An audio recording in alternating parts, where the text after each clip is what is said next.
Okay, so what I want to start with is we're going to have to download some things, and I asked you to download the Core Nlp beforehand, but I want to start with all the things we'll need to download in order to follow this webinar. So, and I'll show you how to do it exactly. So we will need the Core Nlp, and I saw that a lot of you already did this, and you can just click on this website, click on download Core Nlp, and I'm going to save on my document for now. Okay, so you can see here, it's downloading. And the other thing we're going to need, so if you don't have Java installed on your computer, you will need to download it. It might take a little bit of time. And one thing that I want you to pay attention is that probably you already have Java depending on what you do with your computer, so you can check on your settings to see if you have or not. But in case you don't have, you come here on this website and you download the appropriate Java for your computer, so for your machine. So if you're running on a Windows, you select the right one. So pay attention to these differences because it will affect the end result. So for example, I'm running on a 64-bit Windows computer, so I need to download this one. And I'm going to start the download now, just to show to you all. And if you're running on a Mac, choose this one. If you don't know which computer you have, or if your Windows is a 64 or a 32, you can do this. So for Windows users, go to Windows, Settings, Systems, About, and you can check here. Okay, here, see, it says on mine 64-bit operating system. Now, the other thing is I tried this tutorial on a Mac, and in one of the computers, it asked me to download the Java SE development kit. So you don't need to do this now, but in case you run into an error later, remember to go back here to download this. And then the other thing we'll need, because in this workshop, we'll be starting from scratch, from your files as a Word document. So the other thing we'll need is to download the Corpus text processor from 𝗀. So 𝗀 is the Corpus repository of writing, and they have lots of tools to prepare your files if you want to create your own corpus. And Shelly Staples and Mark Fulmer, Shelly Staples already gave one of the LAEL webinars. They were kind enough to let me use the Corpus text processor in my workshop, but this is freely available. If you click here, you can download. So again, pay attention if you're downloading on a Windows or on a Mac. So for me, it's a Windows, and I'm going to download this file too. So here, while all of this is downloading, I want to go back to you and ask you to complete, again, the file where you introduced yourself. I just posted here.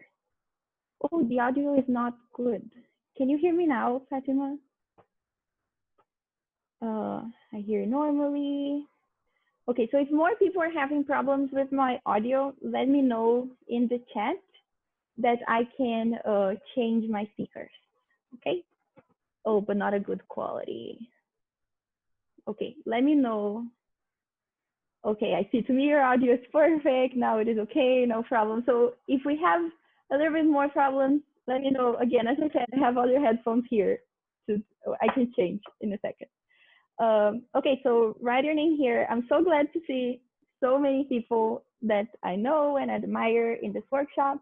And while you're writing your introduction, so I want you to download. And if you're done downloading everything, just type on the chat downloaded, downloaded, and downloaded. While you're doing this, I'm going to switch headphones.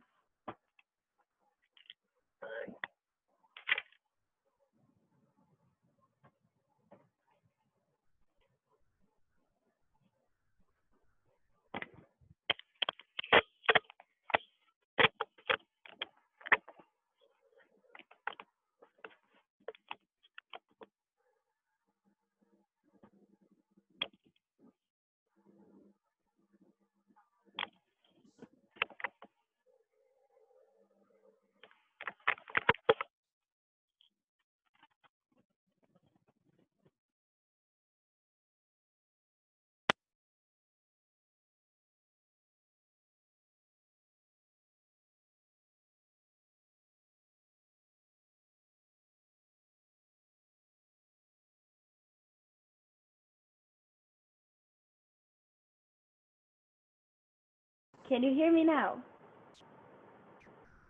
Yes, yes, yes. Okay, I'll post my GitHub page again if you can hear me. Yes, is it better than before?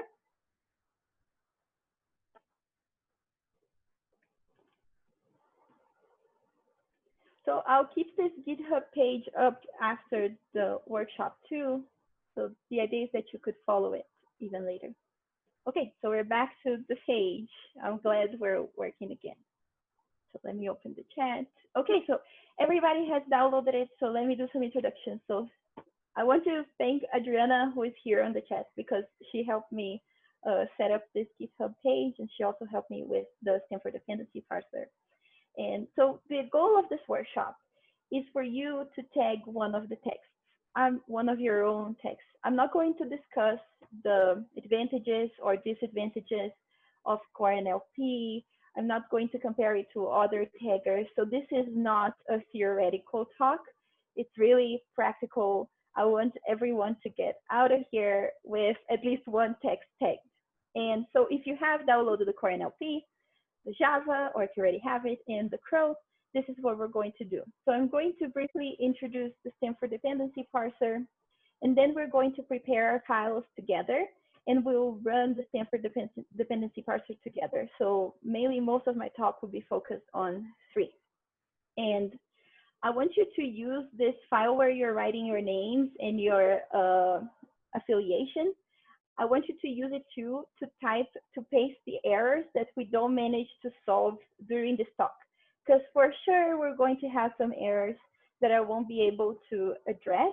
So if you paste there, I'll be able to see them later, okay? So that's why I need you to have lots of things open. So what is the Stanford Dependency Parser? This is such a fancy name. So the Stanford NLP group is composed of both people in the computer science department and in the linguistics department, and they developed together lots of different tools that are useful for us to analyze language. For example, a part of speech tagger, a named entity recognizer. So this recognizes, for example, in a sentence, if a word is a person, it's a date, this type of things. The parser also, the co-reference resolution system, and the sentiment analyzer, among many others.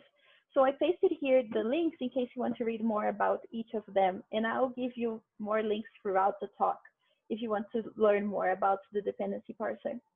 And here I have an example for you of what does it do. So part of speech, you see it tags the different words, and then you see the lemmas and the named entity recognition. And the first thing we'll do in this workshop is actually this. You see on your own screen. But for us, corpus linguists, I'm assuming most people here are corpus linguists, we use a lot of part of speech tagging for different types of analysis. For example, key feature analysis. So Dr. Egbert presented a couple of weeks ago here in the LAEL webinars about a study that he did that he used key feature analysis. We also have multidimensional analysis that we need a part of speech tagger to do the conventional multidimensional analysis. Again, I linked here to one of the webinars at LAEL that presented on this. And also Adriana presented on machine learning applications in which she used part of speech and dependency tagging. So I think for us, what we use the most is the part of speech and the dependency annotation. So what is part of speech annotation, in case you don't know? So part of speech annotation gives you information about the word class of which word in a sentence. So if you look here at my beautiful tree, where you see this part here, but when you see at the bottom, can you see where I'm indicating my cursor?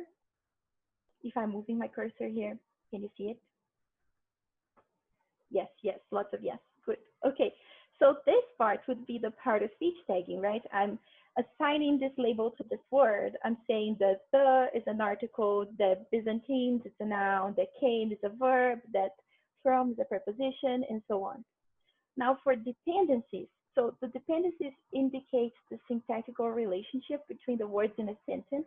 And I put here this example from 𝗏𝗏𝗀𝗏 and Martin.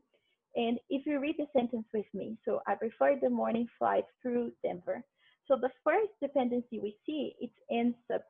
This means that I is the subject of prefer. And you can see that when we're talking about dependencies, the arrows, they are pointing to a side. So you can see that it's going this way because this is the dependency. And then we have prefer as the main verb. And then if you look here, going here, we have the obj, which is direct object. So if we follow the direction, we find that flight is the direct object of prefer. And if we look on the other direction, the is the determiner of flight. Morning is a noun modifier of flight. But also we have arrows going to the other side, and mod, Denver, and case through. And I'm going to show you how does the program output these different arrows. So one thing to notice is if you're used to other types of taggers or annotations, the Stanford Dependency Parser, it relies on universal grammar. So it uses the theory behind universal grammar to tag its text or the sentences. And if you intend to use this on your research, it is important that you understand the theoretical background behind it so that you understand what you are analyzing. Because, for example, here, so I'm a PhD student at Northern Arizona University, and we tend to use the 𝗏𝗏𝗍𝗏 when we are doing our own research because it's here, it's accessible, but the way the 𝗏𝗏𝗍𝗏 tags, it's based on a descriptive grammar, which is a little bit different than universal grammar. So I just want to emphasize that if you use this, it's important to know the background of the research involved in this. Okay, so let's start with files, preparing files. And for this workshop, I'll use this 10 files from this 𝗏𝗏 corpus. If you're an English speaker, you probably pronounce 𝗏𝗏 in a different way. And this corpus contains abstracts from theses and dissertations written in the fields of literature and applied linguistics. And I put 2 ways that you can download. I chose to use this text because I wanted us to do something together so that if we run into errors, we can both solve it together. So we're tagging the same text. Of course, later you can use your own text, but for the purpose of this workshop, I want to use the same. So you should be downloading this. You have 2 options. You can either open this one and download each file, or open this one and download the zip file. Let me see if I can open this. I can't because it's right on my Zoom, but you can open it and download it. Let me know if you have problems downloading the files. And just to give you some context, I chose to use this corpus because they are abstract, so they're very short. And you see that it takes some time for the Core Nlp tool to process everything. And that's why I wanted short text so we can do it in the time available for this workshop. So let me know here if you manage to download the corpus. You can download either from this link or this link here. I don't see messages on the chat right now. Yes, no problem. Awesome. Okay. Okay, so you should have, and this is when we're going to talk about how I'm organizing my files for this workshop, because the code that I'm giving to you is based on the structure on my computer. I'll teach you how to change, but if you manage to have exactly the same structure on your computer, that would make our lives easier. So let me open this. So if you see here, I'm on my user. Can you see my computer screen? And I saved the corpus on my documents. Inside my documents, I created this folder called LAEL Research Bazaar. Let me know if you need to make this bigger. So inside my documents, I create a folder called LAEL Research Bazaar. And I saved the corpus text processor here. And I saved also the Stanford Core Nlp here. Remember to unzip the files. And inside here I have Corpus text processor because this is the next thing we're going to use. And I save my corpus here. This is what I did. Does that make sense to everyone? So I have everything saved in the same folder inside my document. So if I go back, document, share the link to the document.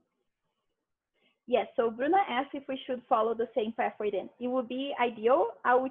If you can't, if there's something on your computer that you have to do differently, it's fine, and I'll teach you how to change. But if you can follow, I think we will run into fewer errors. So basically, the steps that I have is on my documents, I have this folder called LAEL Research Bazaar. And then inside this folder, I create another one named Corpus Text Processor.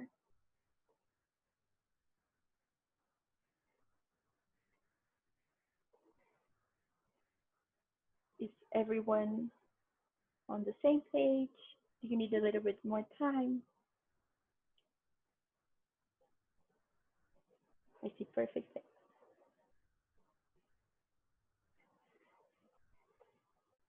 Okay, good. So you probably have already downloaded the Corpus Text Processor.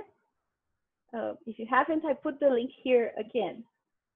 And as I mentioned, this is part of the 𝗏 project, is the document available to download. So Mikey, which document? Rogério asked me to take a second, that's fine. Yes, so Marian mentioned that the files are in docx, not in txt. Yes. I know that usually in corpus linguistics, we already save our files in txt, but I wanted to start from a doc file because sometimes we want to do analysis and we have the text in our students or the way that we downloaded the corpus from the internet. And I'm going to start from the docs and transform them into txt. Just wanted to show you how to use this. Okay, so going, yeah, 𝗏𝗵𝗲, I got the 𝗏𝗵𝗲 files. Yeah, this is a program that zips the files, so you have to unzip them. Rogério said, so let me know if you manage to unzip the files. Rogério.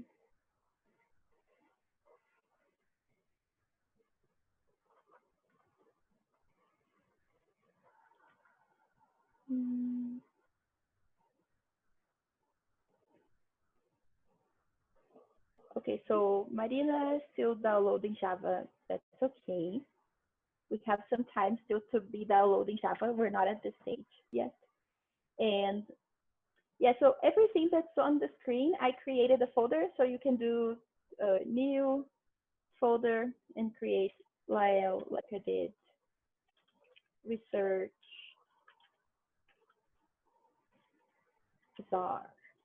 And I unzip this. Yeah. Yes. So let me just download here. So Ethan says, I unzipped the Stanford file, but there are tons of subcategories and docs. Do we need all of them? Yes, you want to look at mine. I saved everything, so I unzipped the whole folder. So I have everything here. You want to keep the folder when you unzip it. You don't want to take things away. Does that make sense, Ethan? Okay, and Marie Pauline, she's saying that my Windows is warning me to run the Corpus processor. Yes, I'm gonna show you this. So if everyone has the Stanford Core Nlp downloaded and unzipped, if they downloaded the Corpus, just let me know if you have like these two things. If you have the Corpus unzipped and the Core Nlp unzipped in the chat. Adriana is good. I see a lot of yes. Yes. Both Corpus and Core are good for me. Good. Okay. So I'm going to go through Marie Pauline's question. So if you open the Corpus Text Processor, which is our next step. Okay, it opened on another window for me. It will probably, if it's the first time you're running it, it will give you an error. let me see if I can find a way to make it give me an error. So you'll probably run it, yes. Okay, so it says here, Windows protected your PC. Please don't open this. But if you click on more information, yes, I will walk you through installing the Core Nlp. Okay, so you can open more information here, and you see the app, Corpus text processor, and the publisher, 𝗔𝗵𝗲 I'm like, oh, okay, I know these people. I say run anyway, and then it's going to open. Let's give it a second. Yes, it opened on the other screen.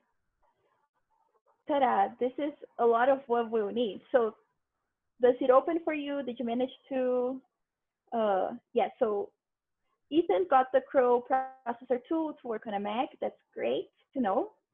I'll need my Mac people to tell me if it's working. So if it opened for you, the next step of what we're going to do is a little bit silly, but trust me, it will make a lot of sense in the end. So I have here my files. Remember, I saved my corpus as 00_Lily_corpus.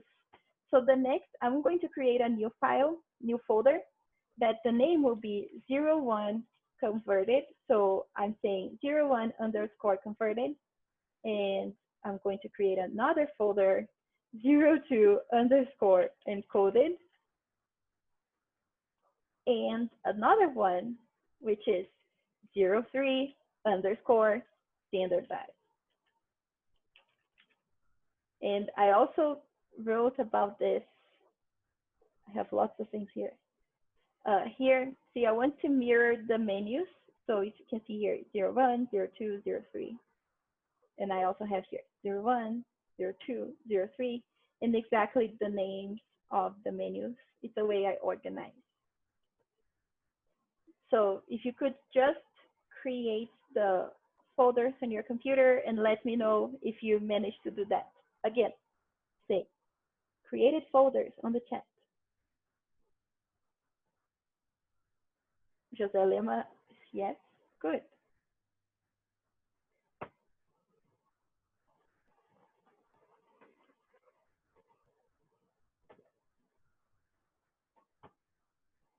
Okay, done.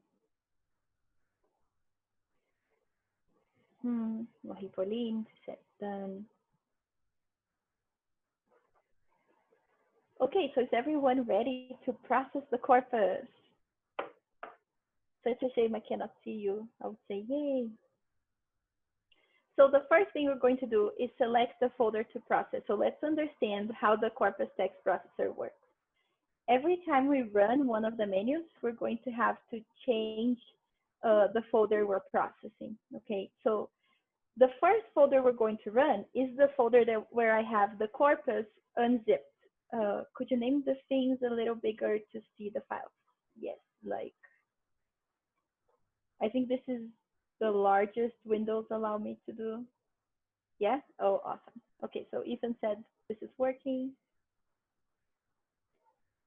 Okay, so I'll first browse and go. So I'm on my documents, LAEL Research Bazaar, Corpus Text Processor. The first folder I want to process is the one with the text that I just downloaded. So I'm going to select this and say, yes, select the folder. And I want to save my files to a folder that the name is converted, because this is the first thing I'm going to do. I'm going to convert the folders from doc to txt. So click on convert, select folders, yes. And then I'll click on process files. First, I'll click here, so convert to plain text. Remember to click on this button here. It will change, you see? The little black dot moves. So I'll first do convert to plain txt and click on process files, and the screen open here. And it tells me success, all the files were successfully processed. I'm going to do all again in case. So I open the Corpus text processor here. And then again, I'm going to show you how my folders are organized. I select the corpus, so the folder where the corpus is, and then I select convert it. I click here on convert to plain text and process the files, and it will tell me success. Everything was converted to txt. And I can also check here. See, I have 10 files, which is what I want to have. I have 10 files that are now in the txt type. Awesome. Did everyone manage to get to converted?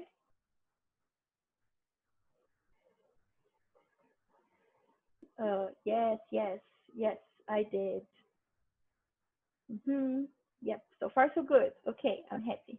I'm sorry if some people think I'm going a little bit slow, but I want to make sure everyone's following. So Marina said that she didn't manage. I know you were downloading Java, but you can still download the Corpus if you can. Okay, she's on her way. So let me know if you need me to come back later. Okay. Now we're going to do the second step. Okay, so we'll start. So again, these are all my different folders. I'm going to start with converted.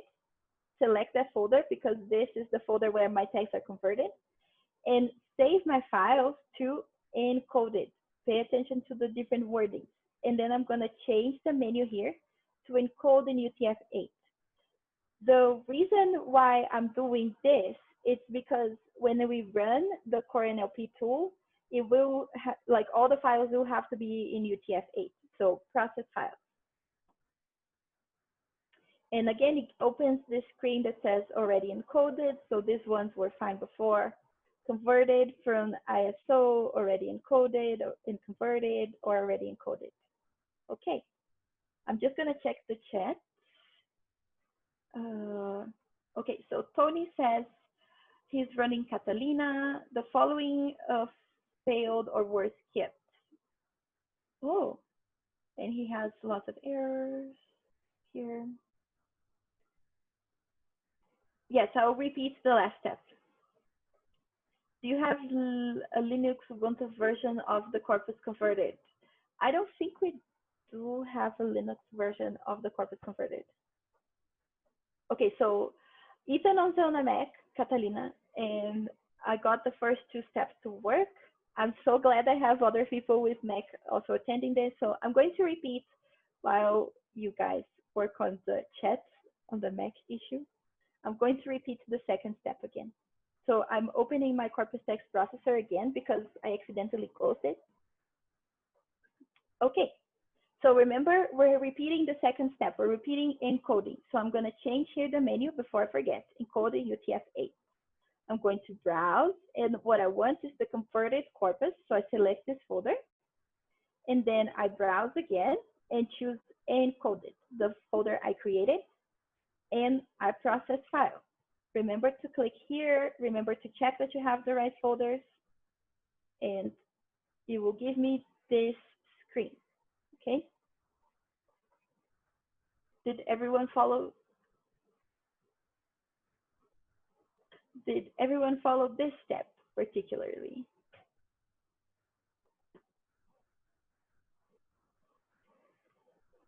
So I see Shen Yu said Liao. So far we are on encoding. The last step will be standardize. Okay, going through encoding. Okay, Ethan got encoded done. Rogerio is going through encoding. Yay, converted and encoded. Elisa, Marina is done. They look the same. Yeah, they're supposed to look the same. It doesn't make a difference for us. It's the eyes of the computer that see them differently. Why can't we can't do the two steps together, convert and encode, not using the Corpus text processor? And the reason why you need to create a new folder, otherwise it would overwrite your old folders. And there are other tools you can use to do this, but this is very practical because it has all the steps we need. If we were to use maybe a different tool, we would need to download more than one. I know the Ant family has some converters and standardizers, so but we would have to download 3 different tools, and I wanted to use something simple for the workshop. But later, when you're running on your own Corpus, you can decide what to do. And okay, so I'm going to move to the third step, to standardize, which is the last thing we'll do here. And if we manage to standardize all our text, this is going to run. So we'll change the Corpus text processor. Will go back and select the encoded folder, because right now we have all the text encoded. And we'll save on standardize. Okay, and then remember to click on standardize non-ASCII characters and remove non-English characters. And then I'm going to process my files again. And here it opens this screen that says successfully standardized. I'm going to run this step by step again. Again, opening my Corpus text processor. Moving here. So I select the folder encoded because this is the last step I did.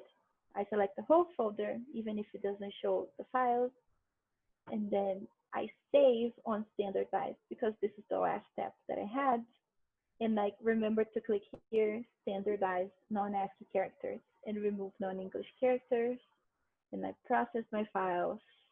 This screen will open and you can check in your computer here that you have all the files. Yes. So the first two steps of the Corpus text processor will work with text of other languages. We're working with English so far. And the problem, as Adriana said, the problem is that it removes non-English characters. So if you use this in another language, it would remove non-English characters. For example, if you're working with Portuguese, it would remove the special C we have. Okay, so does everybody, yeah, that thing that Adriana posted there. So is everybody with standardized 10 text? Did we get there?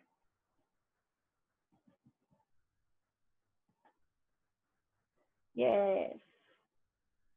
Okay.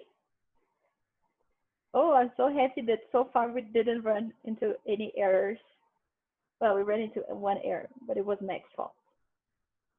Okay, so we can close now the Corpus text processor. This part of the workshop is done because this was all to have you get to have the text in the right format to run the Stanford Dependency Parser.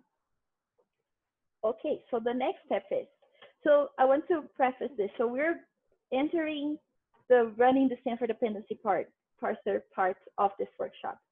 And one of the errors I ran into while I was starting to work with the Stanford Dependency Parser was the amount of memory allocated to my Java.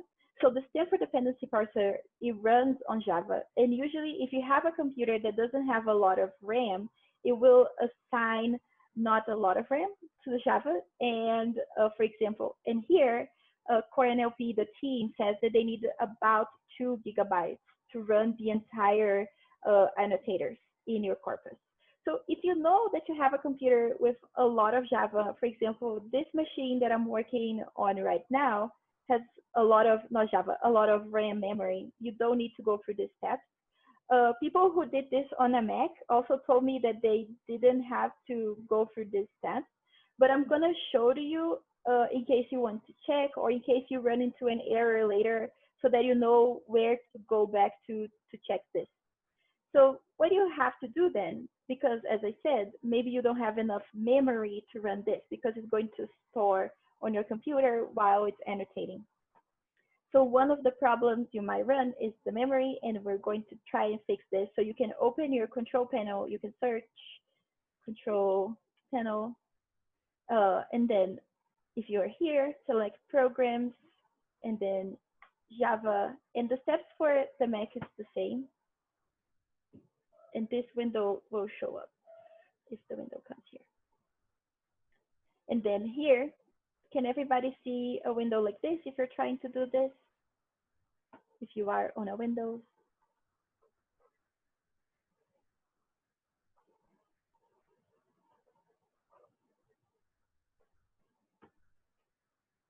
Maybe no one has Windows nowadays.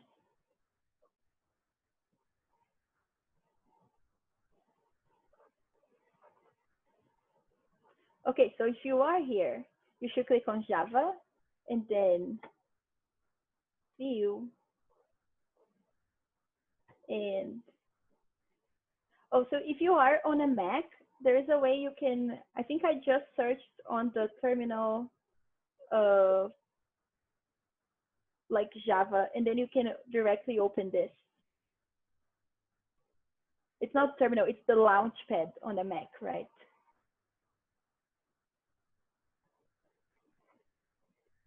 Yes, okay. Yeah, so on a Mac, you usually don't need this tab. It's usually a Windows thing.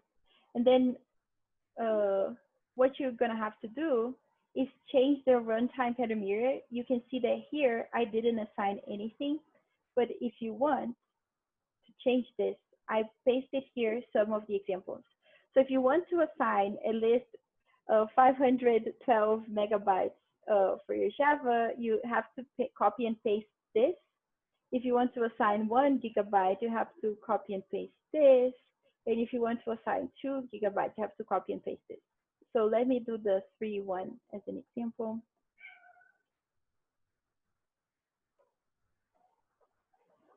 Okay, so if I click here, I paste it, I will say okay, and then apply.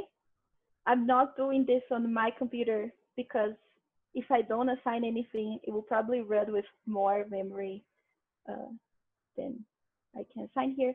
But if you think you might run into problems, just click on apply. And this is it. That's all you have to do. You don't have to restart your computer. You don't have to restart your anything. This is all.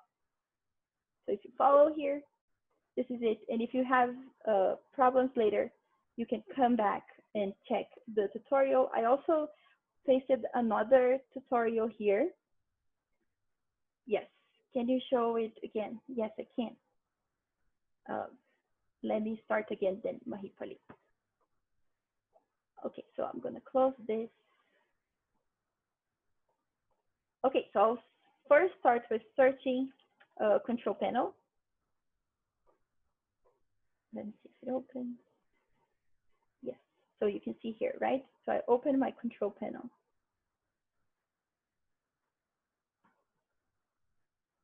So far, so good. And then program.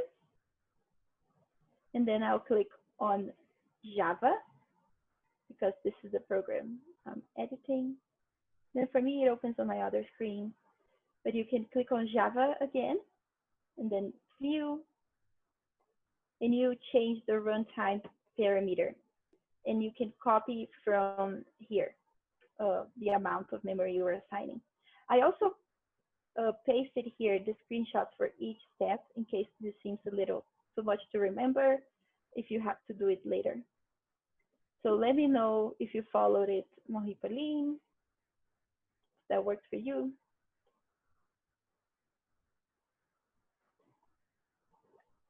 Oops, I'm skipping parts. Okay, I'm gonna close this. Close this.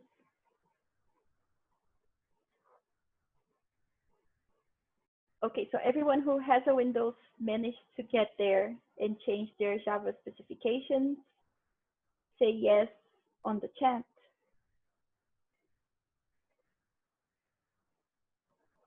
Yes, okay. I notice now that not a lot of people have a Windows. Okay, so this next part is where the fun starts. And when I first ran the Stanford Dependency Parser, I was a little bit scared because I had experience working with Python and with R, which are things that you run from a program. But in this case, we're going to be running things from your terminal, or on a Windows, you use the PowerShell 𝗏𝑠𝑒, which is basically accessing your terminal on a Windows. So this is what I want you to do. If you are on a Windows, you will just search for PowerShell and open PowerShell 𝗏𝑠𝑒. And if you are on a Mac, you have to open your Launchpad and find your terminal. And if you are on a Mac, this is what it will look like. If you are on a Windows, I'll show you in a second how it will look like. Okay, so I'm searching for PowerShell. I found mine. I'm opening. So trust me, if you are also scared of your terminal, this is going to work. So can you see my screen here? Type yes if you can see my screen. Okay. I don't see ISE. So, or type yes if you are on a Mac and you manage to find your terminal also. So type yes Mac or yes Windows. So if you are on a Windows, you're going to search for PowerShell ISE. Not yes on the Mac. Yes Mac. Okay. Somebody had commented, I lost the chat now, that they didn't find the PowerShell. But if you did, now let me know. If you have a Windows, this comes with your computer.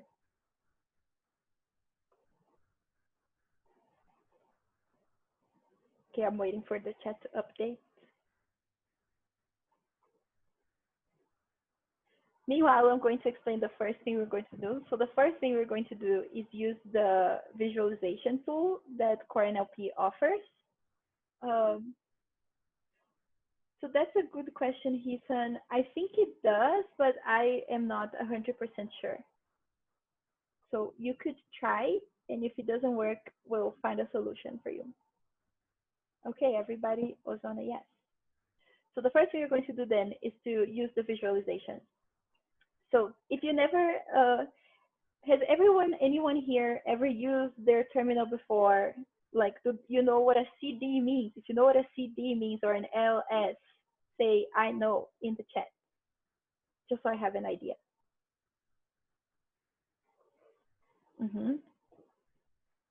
Okay, if you don't know, this is going to be super exciting. So let's start typing then on a Windows and on a Mac. Let's type just LS. In both, it should work.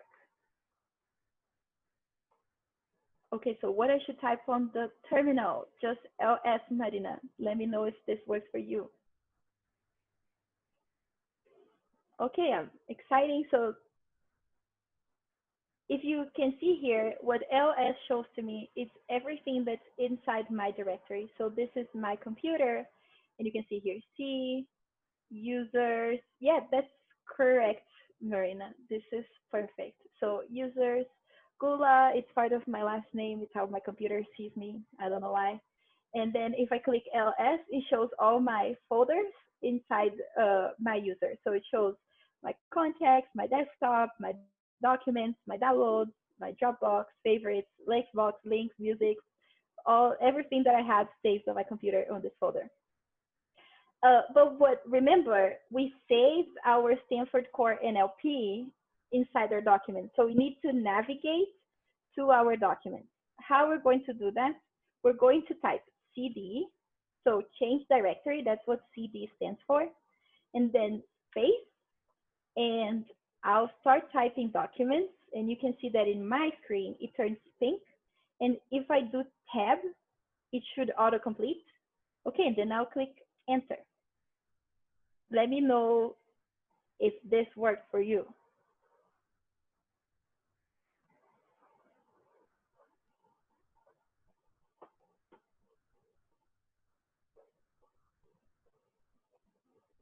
So you should be inside your documents. Yep, Eleonora said yes. And people who are on a Mac, the code should be the same for this part at least. Yay, okay, exciting. Okay, so the next step is, remember that we type CD and what? Okay, let me go back. Okay, so I'm back. So I'm in users, Larissa, and I want to navigate to my document. So I do CD, which means change directory. You never forget because it makes sense. Space, and then I saved my Stanford Core NLP inside my documents. So I have to go to my document. So I just do CD space, and then I type document, and I click enter. And it changes. You can see here that it changes where I am. So everything before this, it's where you are on your computer. And if I do directory again, or ls, so if you're on a Windows, you can do ls or directory. Let's continue with ls because it works for a Mac too. So ls, you can see exactly what I have inside my folder on my computer. Let me open here so we can compare.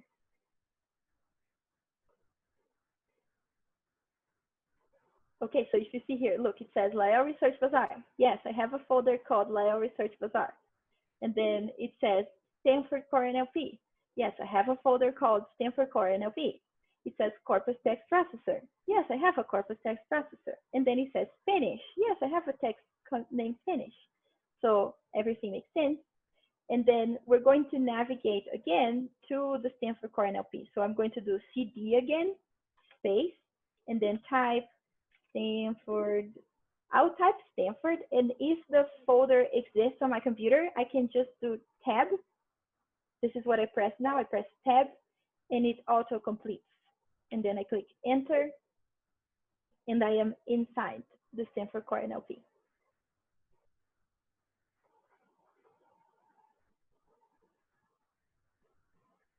Okay, can anyone help Reem to download or post the link there?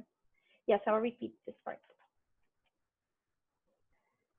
And repeat more. So let's do again. So if I just open my PowerShell or my terminal, you'll be inside your user. And you want to navigate to where you saved your folder where you have the Stanford Core Nlp 4.1.0. So you do cd, paste, and then document, which is where I saved, but maybe you saved on a different place. You need to check on your computer. I press enter, and I'm going to my documents. Imagine this as clicking through your files. And then if I do cd again, I type Stanford Core. I can type everything, Stanford Core Nlp. Let me see, 4.1.0. This is the name of my folder. I click enter, and ta-da, I'm inside the folder here.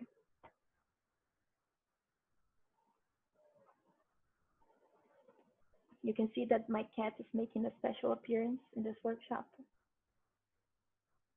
Okay, so let me know if you managed to enter the Stanford Core Nlp folder on your computer through your terminal.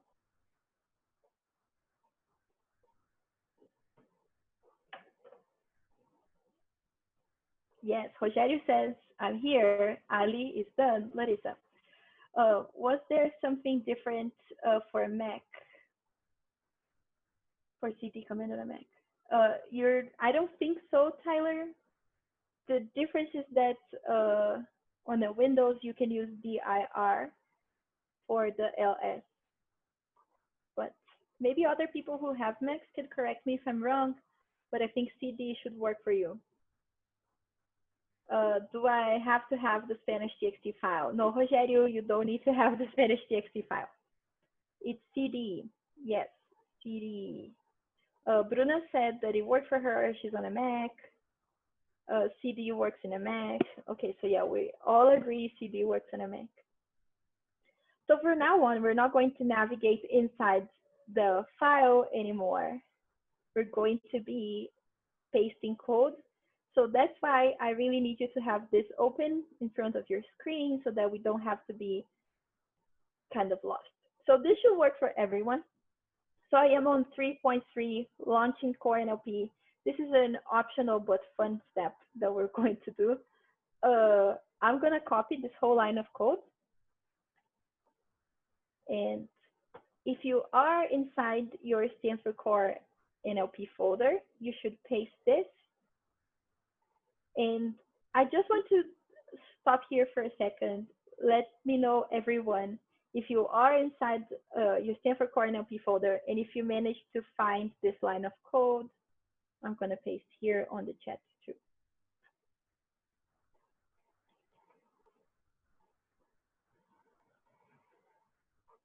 Okay, this is great. So here The only thing that you might need to change is the mx4g. So what this is doing is Java is how we're running it, and the mx4g is the amount of memory you allocated before. So if you selected 1 GB, you have to change this 4 to a 1. Or if you selected 2, you have to change this 4 for a 2. If you did 3, you have to change this 4 to a 3, and so on. I'm going to keep my 4 here, but remember that this relates to the amount of memory you assigned to Java in the earlier steps. If you are on a Mac, you can ignore this that I just said.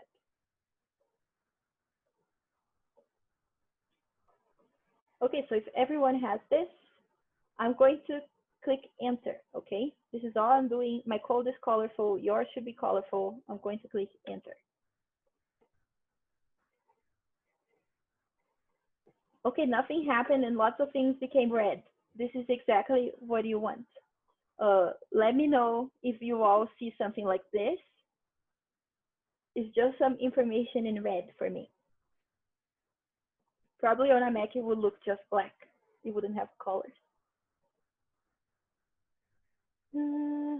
Just white and black, exactly. It's doing nothing for now.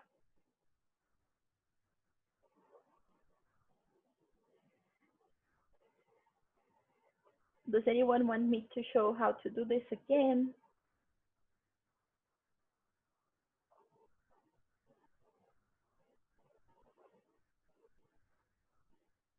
Yeah, so Adriana is posting there that if you get the error on a Mac, you can include that.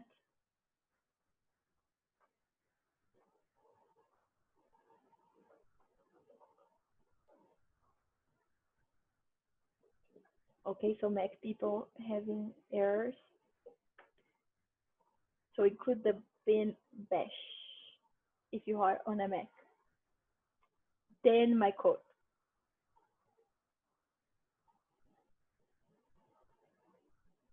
Okay, I'm glad that we have Mac people.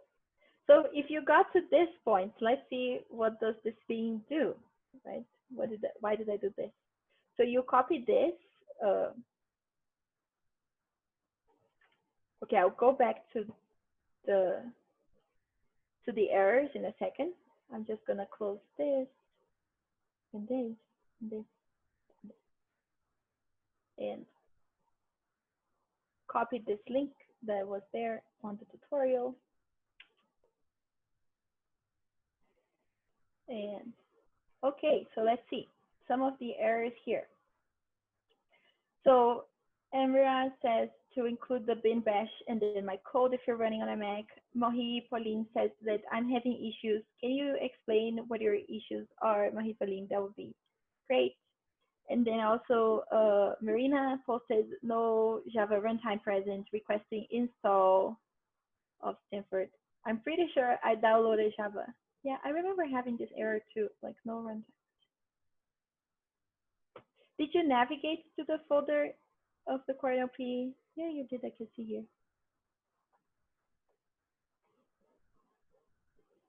Maybe if you put error query during initialization of VM.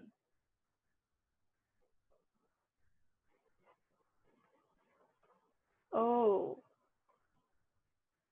Okay, so what I'm going to do is show you what this is doing, and then we can look at the errors better. So what this is doing here is I'm going to type a sentence.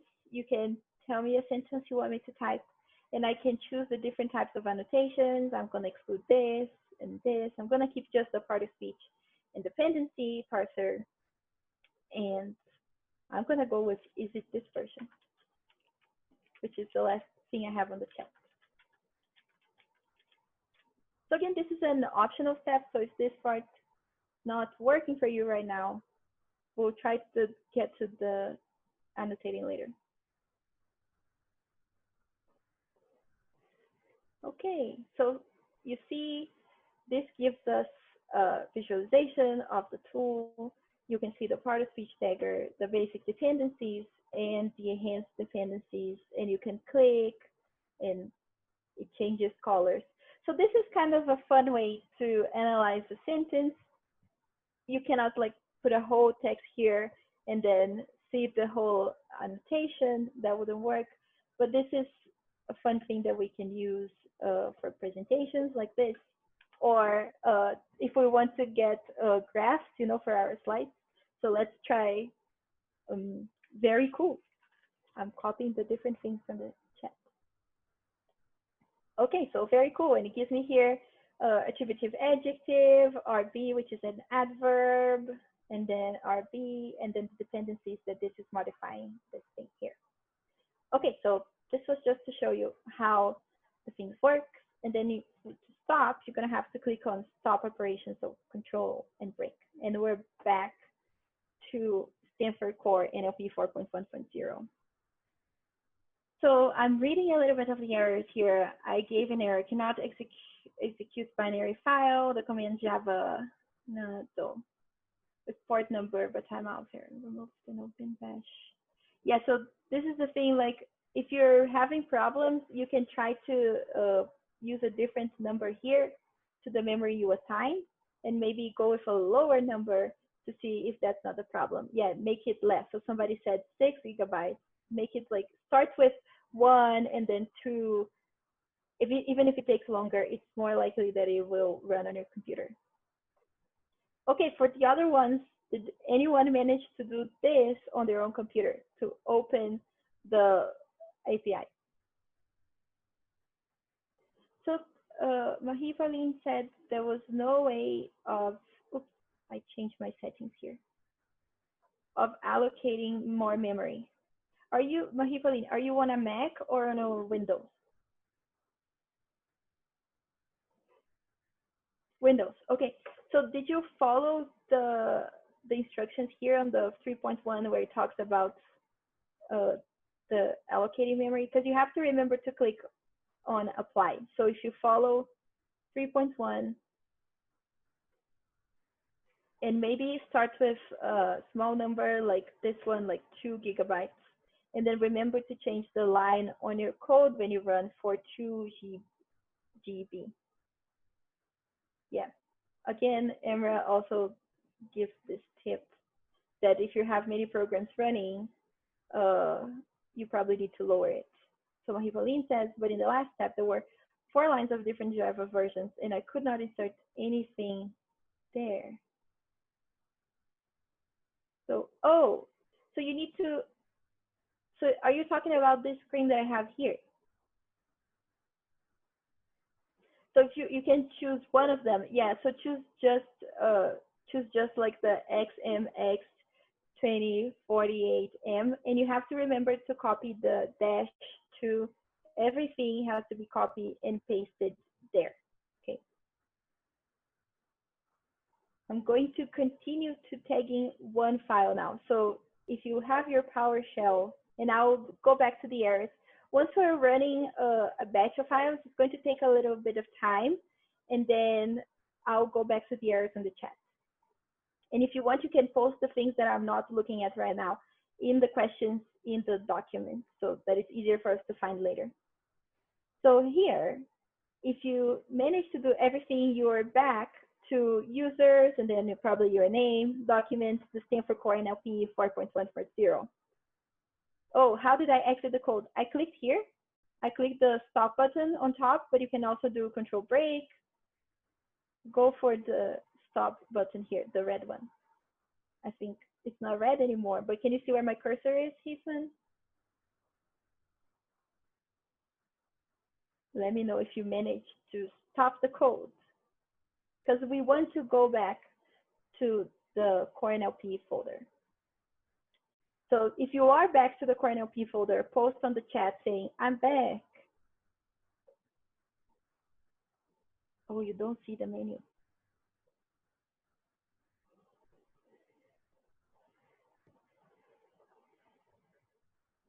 What you can do is just try to exit and come back. Yeah, so how do I get back? You paste, I'm gonna run again and show you how to do it.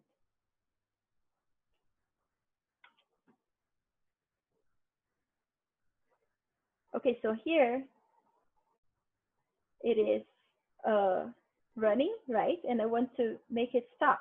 I just click here, stop operation. Can you see this button if you are on a PowerShell?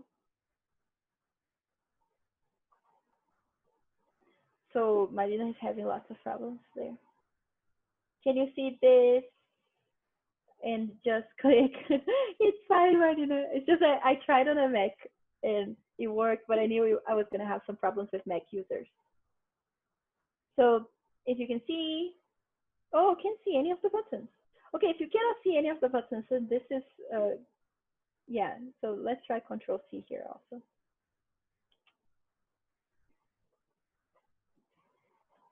Yeah, if you try Control C, Control C, Control C, it will work. Yeah. Okay, so let me know if you're back to users, the person, documents, Stanford Core Nlp, or Command C if you're in a Mac.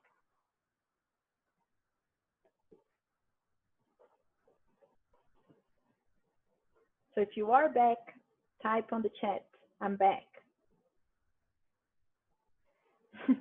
Rogério said, I'm back. Yassin said, I'm back. Elisa is back. Okay. Okay, so the next thing we're going to do is to tag just one file. We did this, so we're going to 3.4. The reason why I have this is because the code, it's difficult to type everything. So if you can see this with me, again, I'm going to say Java and then the amount of memory I'm using, or I'm assigning to this. And then this is the part of the code where I'm telling annotate my files. And then I have to use a flag. I'm going to call this dash a flag, okay? So I'm going to use a flag and then a file.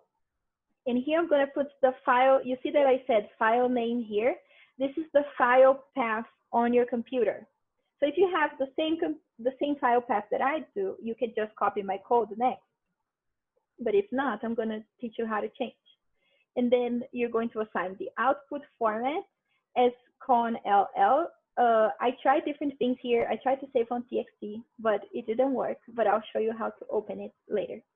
And again, remember to change the memory. So if you're running problems right now, maybe you should start with 1 or 2, even if it's really slow and it takes longer. We're doing just one text. So I'm going to copy this line of code here. And remember, if you are on a Mac, the code is the same. What's going to change is the file name. Okay, and I pasted here an example, as you can see. Okay, so I'm pasting my code here. And so let's start from the beginning. So I'm saying Java. I'm assigning 3 GB, but again, you can assign less if you're having problems. And then the CP and all of this, it's telling it to run the Stanford Core Nlp. And here I'm giving my file path. And one thing to notice is that the file path is between quotation marks. And I'm going to delete all of this to show you how to change it. So I'm deleting only the file. Okay, so I have flag, file, and then I start with quotation marks. Yes, I add another one because I need it to be between quotation marks. And I'll do 2 points, so 2 periods, and then slash. So if you are on a Mac, I think it's frontward slash. If you are on a Windows, it's backward slash. Yeah, if you're on a Windows, it's a backward slash like this. And if you are on a Mac, it's a frontward slash like this. And see, PowerShell is really helpful because it shows me the folders when I do that. So if I do 2 periods, I'm going back 1 folder. So let's think about this in terms of clicking. So here, remember, I'm inside the Stanford Core Nlp, but my files are inside LAEL Research Bazaar. So I have to click period, 2 periods, and a backward slash to go back to documents. And then I entered LAEL Research Bazaar.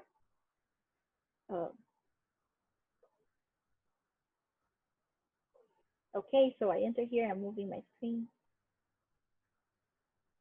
And then I'll use another slash because my files are also not here.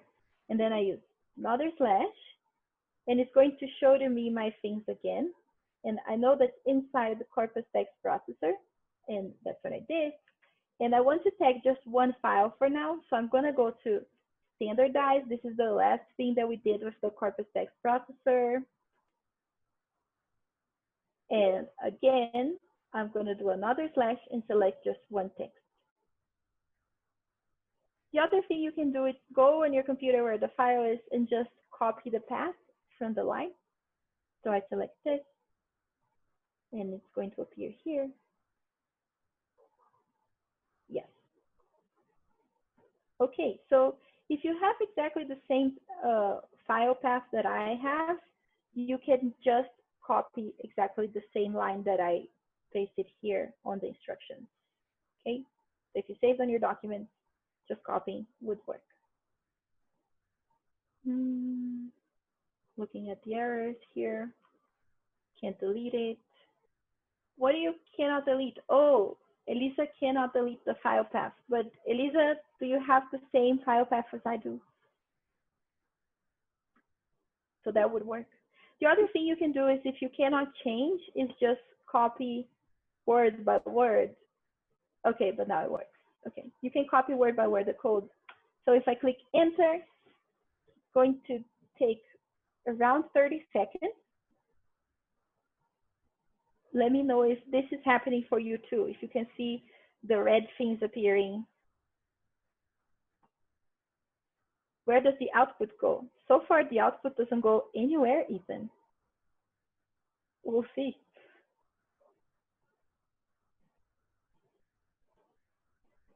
Okay, so tell me if this is what you're seeing, all the red things, and if you went back to your file folder. Yes, Adriana said yes. Yep, working for me, Adam, awesome. I got the program to run like that. Yeah, I'll show you how to find your files now. His son said yes. Okay, I'm glad it's working for lots of people. So as Ethan asked, where's my file, Larissa? You made me run this thing and you don't tell me where my file went. So for this first line, I didn't assign where the file should go.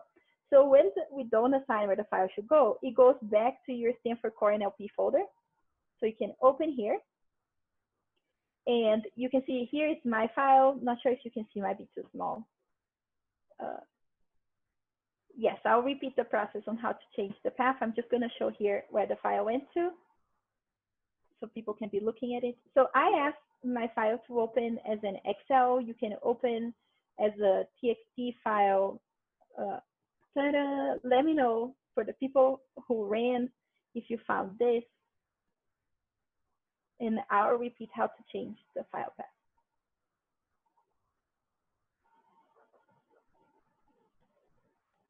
Okay, so how to change the file path. So I'm going to copy my code here.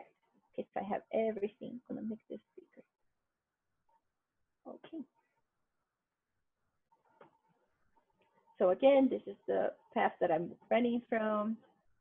And then I have Java, the memory, and here I have what it's supposed to do, write the pipeline.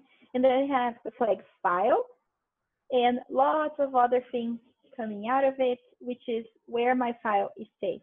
So I can delete all of this. If you're running from PowerShell, you can just delete all. And you see that I have inverted commas. So I have flag, file, inverted comma, and then I do 2 periods to go back one folder.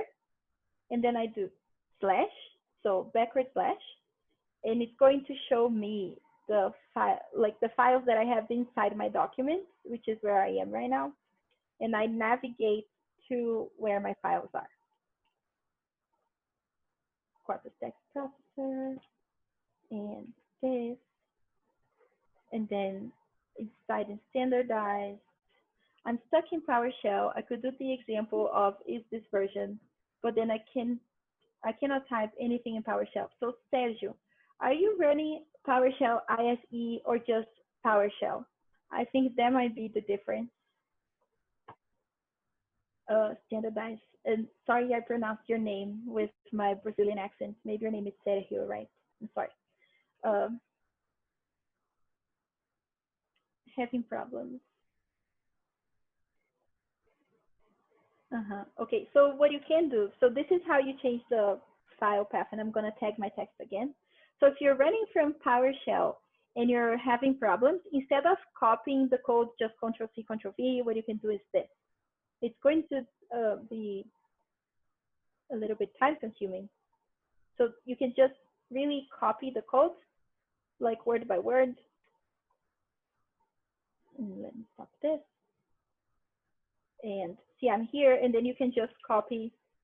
Here it's one phase, here's the other one, Java, and then X, 3G, so that this way you can change the file path if you need to.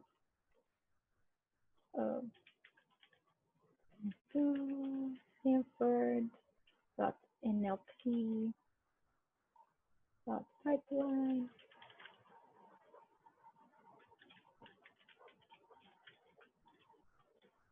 So if you copy everything, you'll be able to do the same thing. So I can change the file that I'm running to something else.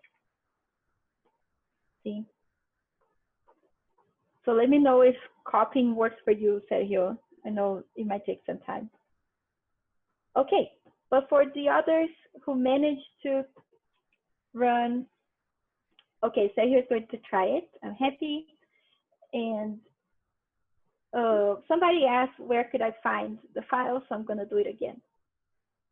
So because we didn't specify where to save our files, and we're going to do this soon.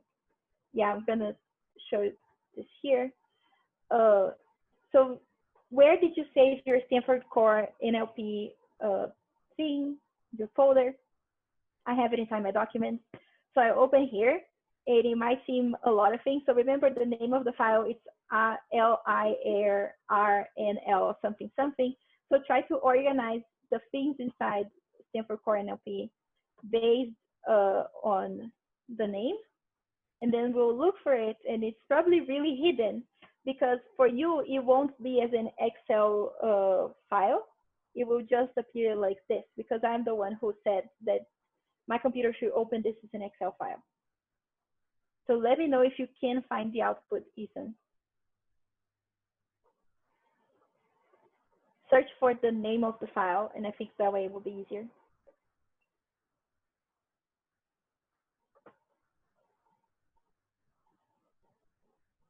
So people who managed to find the file, I looked for the else, and you couldn't find it? Wow. Okay, I'll teach you how to assign an output directory in the next step, and then hopefully this won't happen. If you search for the file in your computer, like in your whole computer, does it find the file? That's new.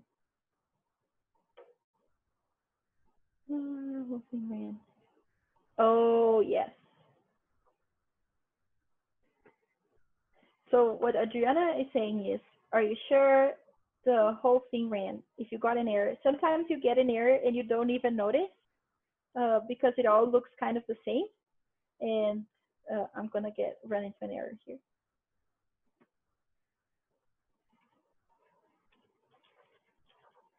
So if I do this, it will start running, so it looks the same. It's all looking the same. It seems like everything's working, and soon it's gonna give me an error. It's adding annotators, but to what? Because I didn't specify a text.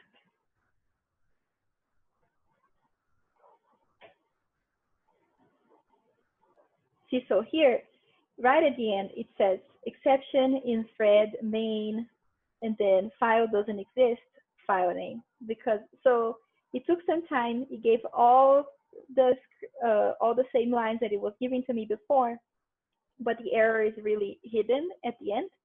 So check really to see if it ran.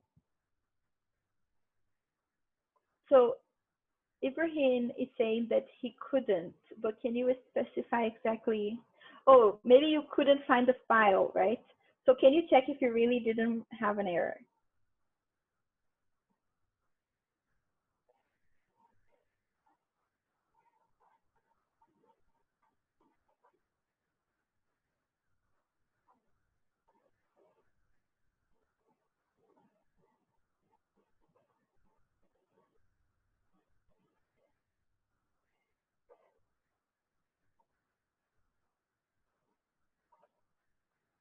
So did anyone find the errors or did not find the errors and still looking for the file? I'm going to, while I wait for the chat to update. Okay, exception, overhead limit exceed. Okay, so this is because you should like lower your Java, like where I said mx3g, you should say mx1g. And just as a warning, in my previous computer that I had only, I think, 6 gigabytes of RAM in my whole computer, the Stanford Dependency Parser did not run, ever. I never managed to make it run. So maybe if you don't have a lot of RAM, like more than, if you don't have 8 gigabytes of RAM, probably it wouldn't run. So what was your error, Ethan? Can you maybe copy it here on the chat? I don't have the file because I got a memory error while running the line. I'm fixing it.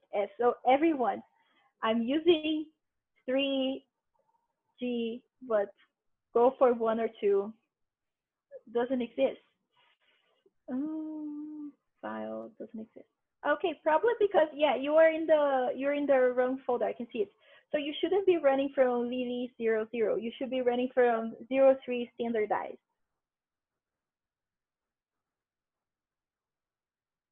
Yeah. Whole text file or corpus. Yes, I'm gonna get there, Marian. Okay, so if you ran this line now, you already have one text tag. And I'm going to talk about what each tag means at the end.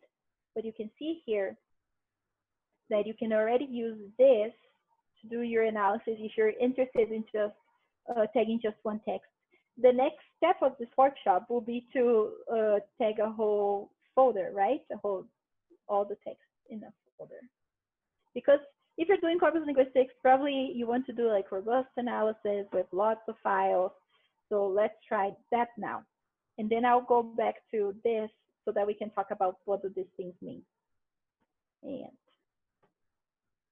okay, I'll stop looking at the chat for a bit so that I can move to the next step. And 𝗏𝗏, I think you're still having problems with memory. Okay, so let's go to 3.5.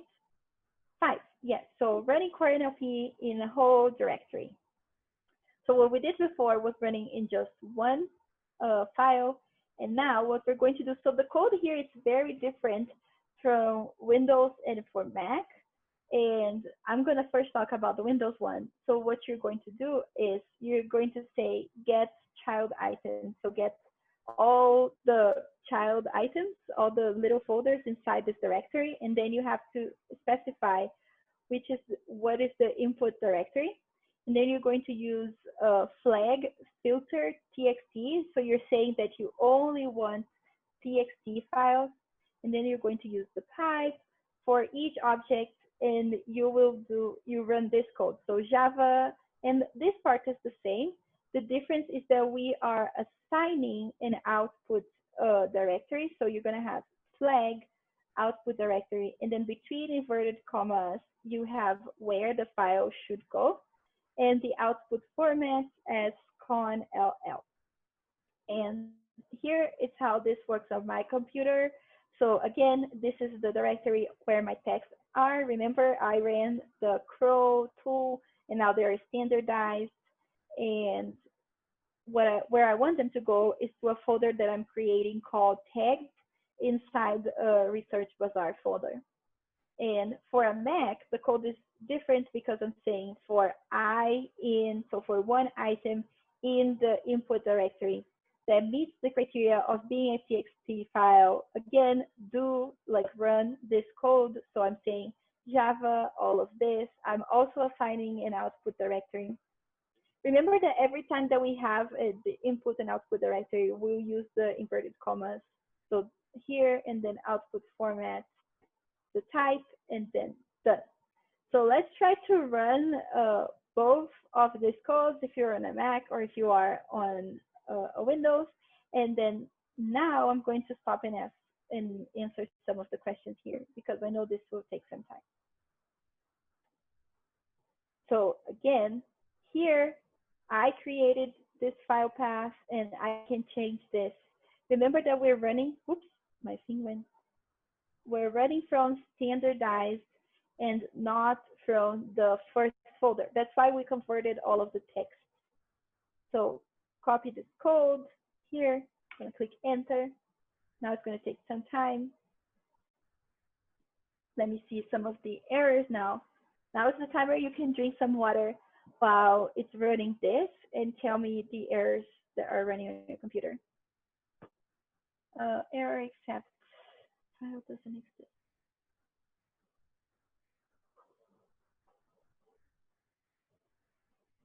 Yeah. So for this one,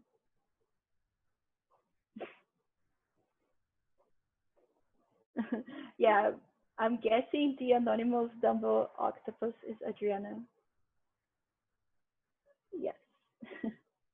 So here probably. So for the last error, if you created the same folders as I did, you were probably missing one of the folders because I'm running from standardized and you are running for Corpus text processor. Let me know your errors in the chat now.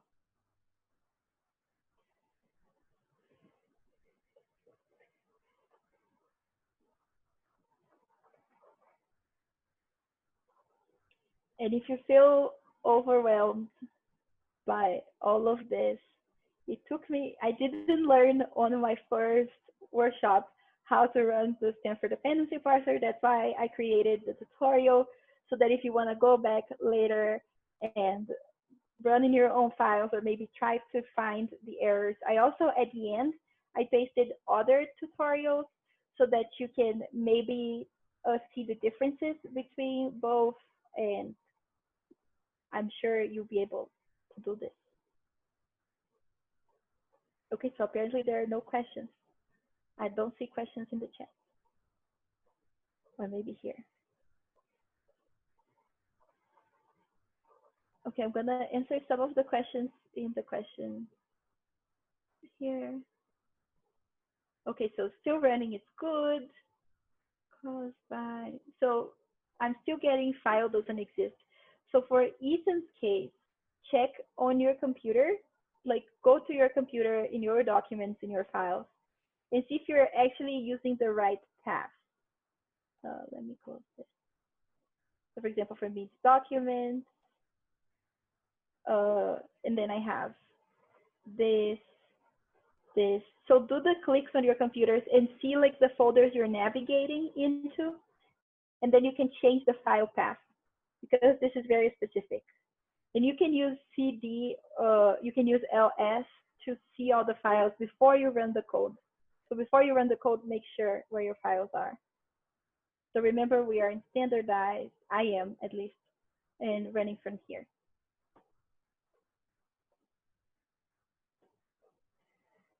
So for me, this is running.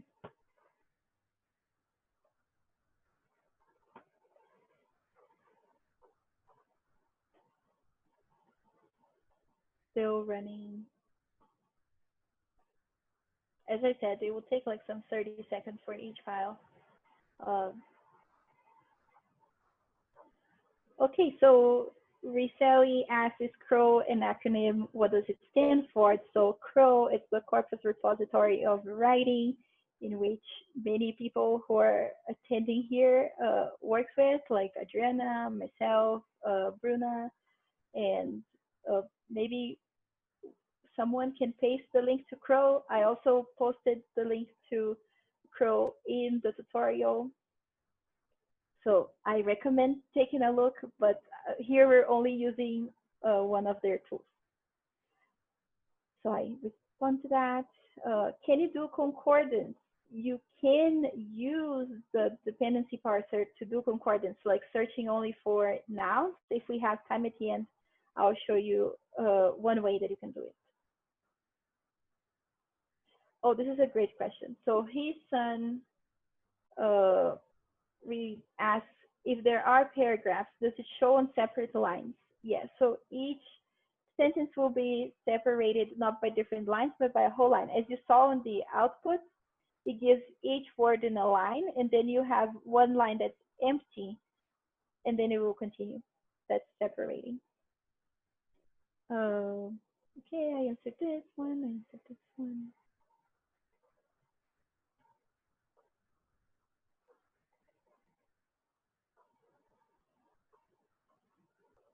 Yeah, so Muhammad asks, can laptop compatibility have an impact on the output?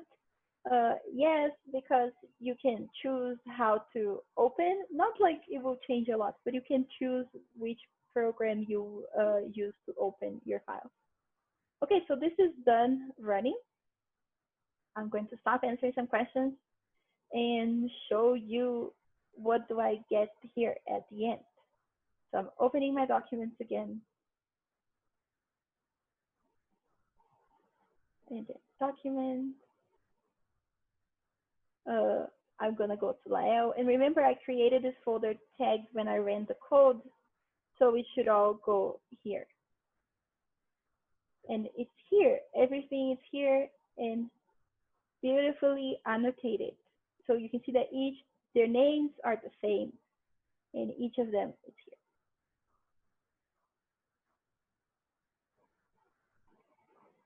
You can have one file, then if you are Brazilian and you see your thesis or dissertation here, it's the corpus.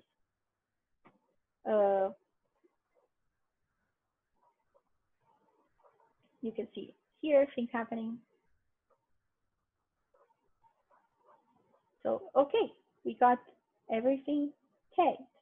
Now I'm gonna give you maybe a solution to the problem of people who are having problems with the memory on their computers.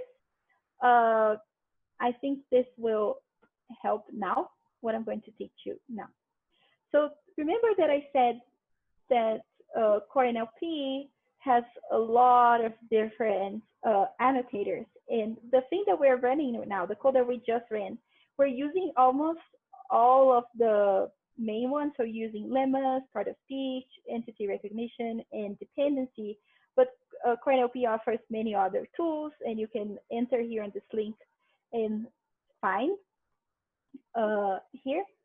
But what we can also do is to only use some of the annotators, not all of them. So this way it will run faster on our computer, because the more annotators we run, the more that we're using, the longer it will take to process everything. So the way that I do this is I'm including something in the code. So here it's the new code. So I'm again using Java. This we already had. We already had the CP, but I am introducing a new thing. I'm saying annotators. I'm doing flag annotators, and then tokenize, sentence split, and part of speech. So this is fewer things that we're doing before, because I'm not doing the dependencies or the entity recognition. And I'm going to run this just so you see how it is faster now, because I'm not running everything. So again, the code is almost the same. I'm just changing this annotator part here, and then I'll paste it here. And I'm keeping the same file. As you can see, I'm doing lots of things with this file. And check, I think most of you, the things that I'm seeing here in the chat, are having issues with establishing the right file path. So remember, you can change this line of code. You don't need to copy straight away to your computer, to your PowerShell, or to your terminal. You can open first a text.txt file like Notepad. I'm opening a Notepad.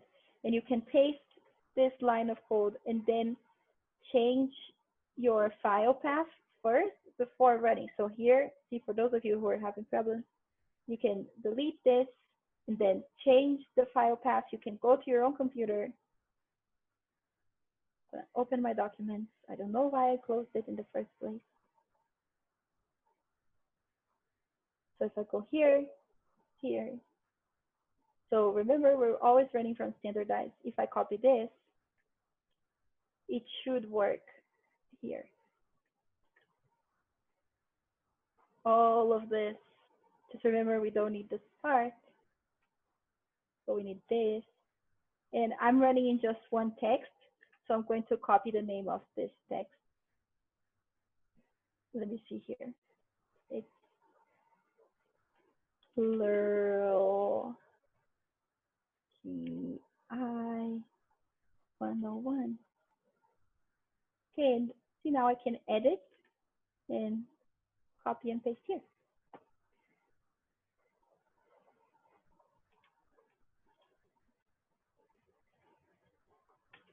And this way, oh no, I did something wrong. So if I do this, I forgot to add the annotators. So if I do this and I edit my code before, and I just run with some annotators, it's going to go faster than the previous one. Ta-da! I already tagged one file, super fast, but we'll see how it looks different in the end. So remember that I didn't assign an output directory, so they're all going to Core Nlp.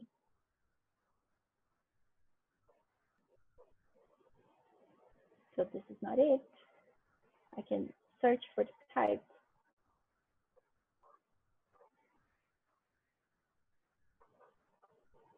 Okay, and you can see here that I only get the part-of-speech tags and the parser for each sentence. Okay, I'm going to close this. So for the people who are having errors with their file paths, did you manage to solve that? Let me know for the people who are having problems with their file path, if you managed to work. Okay, Ethan's in the process, Sergio's in the process. Okay, I'm missing the interaction in the chat.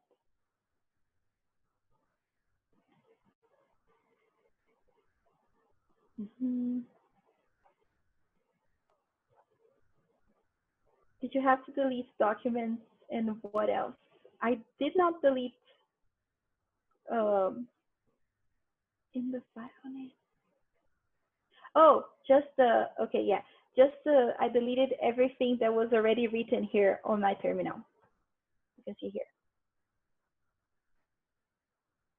With this last line of code, I had no issues, but the file produced with _txt extension. Yeah, this will always happen, Emra.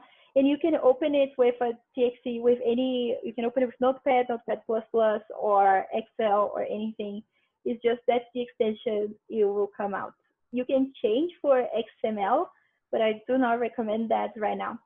So I'm going to mention other things. So some of you might be interested in sentiment analysis. I know this is a thing or fashionable now in corpus linguistics studies, and it's difficult to find like a sentiment analyzing tagger. And what you can do here is you can use the sentiment tagger from Core Nlp. The only thing is the same, so you don't need to do this step. You just need to see what I can do here. So again, I'm assigning Java, the amount of memory. Remember to reduce the amount of memory if you're getting that error. I see a lot of people with the error in the memory in the chat. And then the Stanford NLP, and then flag annotators. And we're going to add sentiments.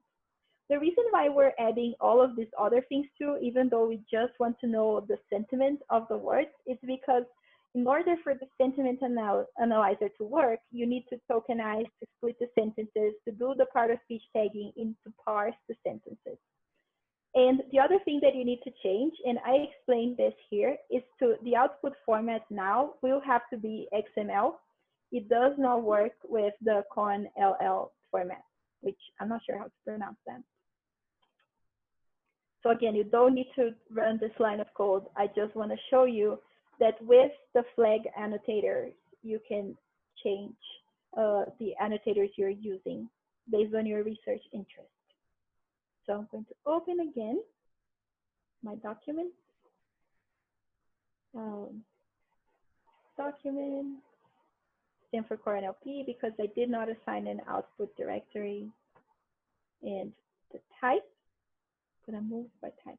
So this is not the one that I'm looking for because I remember I saved it as XML. So let's see here.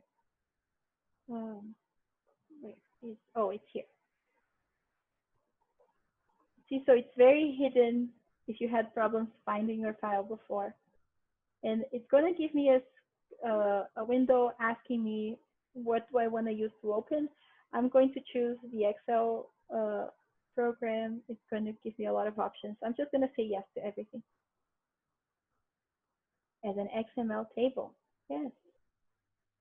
It gives me a small warning window. And ta-da! So this looks very different from what we saw before, but it tells me, it gives me the sentiment of the sentence. So the whole sentence is positive, and then the sentiment for each word. So this is neutral. And you can just delete this if you're just interested in sentiments. You can delete this so that it's easier to see. If you delete this, yeah. So see, here you have the sentiments, and here you have the parser part and the dependencies and everything else. So if you're interested in sentiment analysis, you can also use the Core NLP analyzer. So this was just, if you want to do this, it's everything on the tutorial, how to run this part. Okay, so now I don't want to save, I just want to close. Let's talk a little bit about flags. I already gave some indications of what they are. So every time you have like this, a dash and then annotators and a dash and then file, the reason why I wanted to talk to you about this, it's because if you understand them, you can have more things on your code. So for example, the first time I ran, I didn't assign an output directory. So the files went back to my folder where the Stanford Core NLP was. But if I assign an output directory, I can create a folder like I did with the tagged folder. If you look here.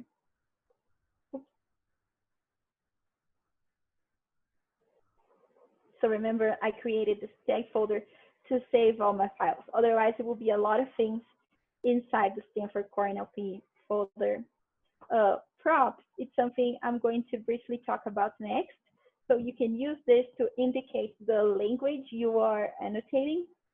And then the output format, you can select the type of file you want to output. Like for example, if you want the XML or the CONLL, and file is where you indicate the file path, where you have your text. And if you use the flag annotator, you can specify which annotators you want to use. And if you don't use the flag annotator, it will give you all of this. Okay, now I want to talk to you about what do you get from the output. So this is a typical output I just selected here. So it will give you, I created this, I assigned these labels here, the N, the word, the lemma, the PRS entity, because that's not how we see it here, right? I'm going to open here. So this is one of my files, and I can create again. Here I can insert a row so that I can name everything. So the first thing that it will give you here is just the number of the words in the order they happen. Think about it as a list. So this is the first word, study is the second word, uses is the third word. And then here you're going to have the second column is going to be the word. And then the third column is going to be the lemma. So you can see that. Uses, changes for use, and then this, still this, but it will lemmatize your corpus. And then the next thing is the part of speech tagger. And in the tutorial that I did for you, I put the key. And if you read here, then we can see that, for example, DT is a determiner, and N is a noun, VBZ is a verb, NN is a noun, and N is a noun. So again, I'm not sure what this means. Oh, MRI. And then LRB, I'm not sure what this is. I can check here, although I'm pretty sure it will be some type of punctuation. See, I don't have that on my cheat sheet for what the tags mean, but if you Google the tag plus Stanford Dependency Parser, you would find a solution. Oh, left bracket, thank you. That makes a lot of sense. Yeah. Okay, so I see Adriana is also with an example there. And then functional, it's the adjective. Magnetic, it's the adjective. And then resonance, noun, so NN, noun. The next column here is the entity recognizer. And if it doesn't recognize any entity, it will give you a 0, just nothing, nothing. Let me see if I have an entity here on this text. But if it does recognize something, oh, like here, it will say like organization, number, nationality, a number, and you have also cheat sheets for everything here. So it will tag for person, location, organization, miscellaneous, money, number, ordinal, percent, and date, not percent date, so percent and date, time, duration, and a set of things, so collective. Now, the most interesting part, remember when I was talking to you before, I said that the arrows, when we were looking at the dependencies, the arrows had a meaning, right?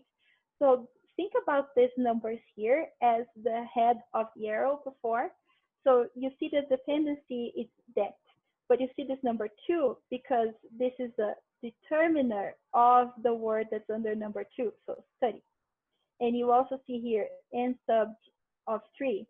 So this is the subject of the word that's under 3, which is use. And then the main verb of a sentence will always be tagged as root. And then again, we have like this whole thing with the bracket, bracket. Oh my gosh, this word. I'm gonna continue from here. So you have here that from 16. So the is a determiner of brain. And then you see compound of 16. This means that it's a compound word. So of 16, so brain activity. And then this is an object of 13. So the way that we read this, it's first this last column of the number, and then we go and check what the number is. So this is the object of 13. And 13 is the verb investigate or invest. Yeah. So it's the verb investigate. And then case for the preposition. So this is the case of 19. So this indicates the case of the word set. This is a determiner of 19. So it's a determiner of the word set. But set is an object of 13. So if you go back, it's an object of the verb investigate. Hope that made a little bit of sense, even though it's just me.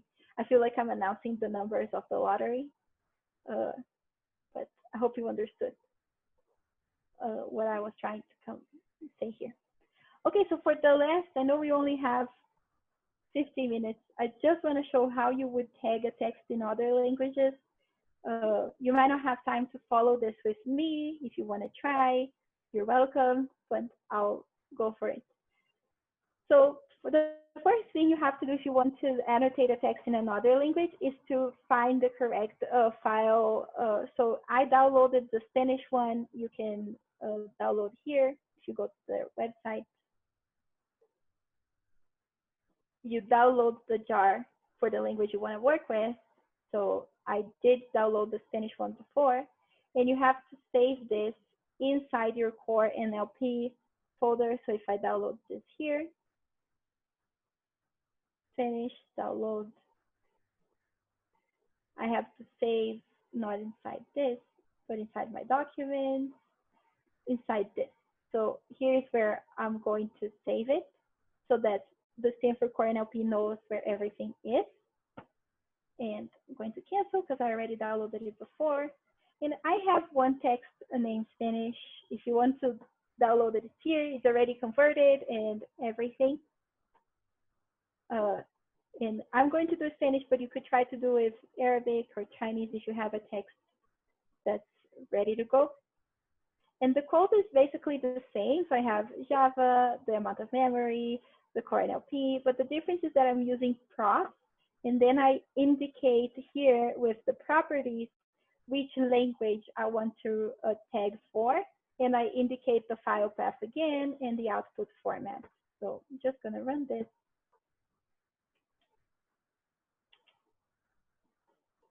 So the text that I took is just from, it's a news from yesterday, I think from 𝗀𝗏𝗋.